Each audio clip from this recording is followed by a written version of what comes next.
जो प्राइसिंग भी रखी है वो सोच के सारी यूनिट इकोनॉमिक्स एंड चीजों को सोच के माध्यम से रखा हुआ है। आपने यूनिट इकोनॉमिक्स बोल दिया, अमित के कान खड़े हो गए, नहीं, बता पहले दो। సేల్స్ बताइए फिर యూనిట్ ఎకనామిక్స్ पे आते हैं। సో యూనిట్ ఎకనామిక్స్ అంటే అంత ఇంపార్టెంటా? అసలు అదేంటో ఈ వీడియోలో తెలుసుకుందాం. యూనిట్ ఎకనామిక్స్ అంటే ఒక యూనిట్ సెల్ అయ్యాక ప్రాఫిట్లో ఉందా లాసెస్లో ఉందా అని చెప్పేది యూనిట్ ఎకనామిక్స్. సింపుల్గా చెప్పాలంటే యూనిట్ ఎకనామిక్స్ అంటే ఒక యూనిట్ సెల్ అయ్యాక direct cost and EBITDA remove చేసాక లాస్లో ఉందా ప్రాఫిట్లో ఉందా అని చెప్పేది యూనిట్ ఎకనామిక్స్.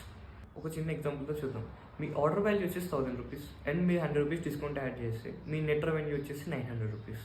దాంట్లో product cost 450 and delivery 100 rupees remove చేస్తే నెట్ రెవెన్యూ వచ్చేసి 350 రూపీస్. సో మన గ్రాస్ ప్రాఫిట్ వచ్చేసి 350.